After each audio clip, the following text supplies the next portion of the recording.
प्रेम एक ऐसा अनुभव है जो मनुष्य को कभी परास्त नहीं होने देता, और घृणा एक ऐसा अनुभव है जो मनुष्य को कभी जीतने नहीं देता।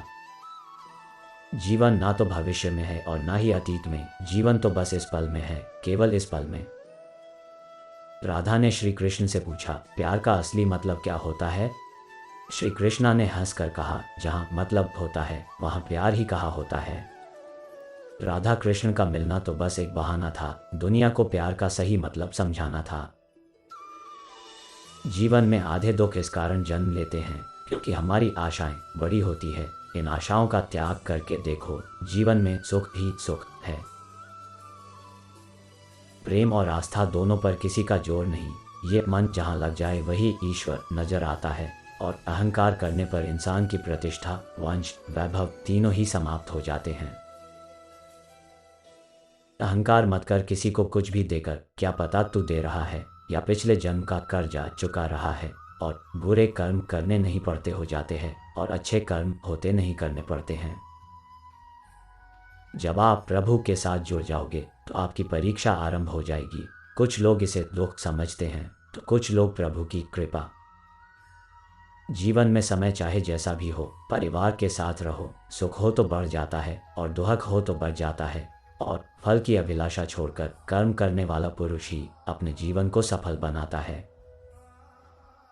स्वार्थ से रिश्ते बनाने की कितनी भी कोशिश करें वो कभी नहीं बनते हैं, और प्रेम से बने रिश्तों को कितना भी तोड़ने की कोशिश करें वो कभी नहीं टूटते।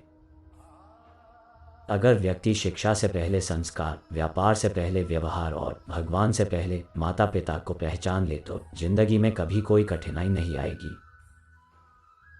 वह जो सभी इच्छाएं त्याग देता है, मैं और मेरा की लालसा तथा भावना से मुक्त हो जाता है, उसे शांति प्राप्त होती है और हर कीमती चीज को उठाने के लिए झुकना ही पड़ता है। माँ और पिता का आशीर्वाद भी इनमें से एक है।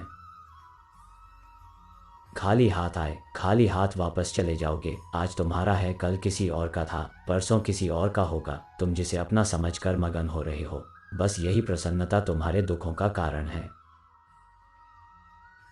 प्यार और तकदीर कभी साथ नहीं चलते, क्योंकि जो तकदीर में होते हैं उनसे कभी प्यार नहीं होता, और जिससे हमें प्यार हो जाता है वह तकदीर में नहीं होता। और क्रोध की अवस्था में भ्रम जन्म लेता है। भ्रम बुद्धि को नष्ट कर देती है। बुद्धि के नष्ट होते ही व्यक्ति का पतन हो जाता है। मनुष्य का जीवन केवल उसके कर्मों पर चलता है। जैसा कर्म होता है वैसा उसका जीवन होता है, और तुम उसके लिए शोक करते हो जो शोक करने के योग्य नहीं है। बुद्धिमान व्यक्ति ना जीवित और ना ही मृत व्यक्ति के लिए शोक करते हैं। जिसके मन के अंदर शांति होती है, उस मनुष्य से ज्यादा धनवान और सुखी व्यक्ति इस संसार में कोई नहीं होता। और महान व्यक्ति वो नहीं होता जो धनवान हो, बल्कि महान व्यक्ति वो होता है जो जीवन में कभी किसी का अपमान नहीं करता और ना ही खुद का अपमान कभी सहता है। यदि आप किसी के साथ मित्रता नहीं कर सकते हैं तो उसके साथ शत्रुता भी नहीं करना चाहिए। जो मन को नियंत्रित नहीं करते उनके लिए वह शत्रु के समान कार्य करता है।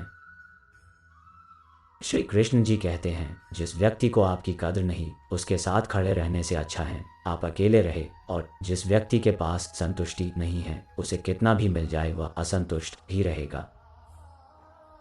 अंतकाल में जो मनुष्य मेरा स्मरण करते हुए देह त्याग करता है वह मेरी शरण में आता है। इसलिए मनुष्य को चाहिए कि अंतकाल में मेरा चिंतन करें। और मनुष्य अपने सच्चे हृदय से जो दान दे सकता है वह अपने हाथों से नहीं दे सकता, और मौन रहकर हम जो कह सकते हैं वह हम अपने शब्दों से नहीं कह सकते।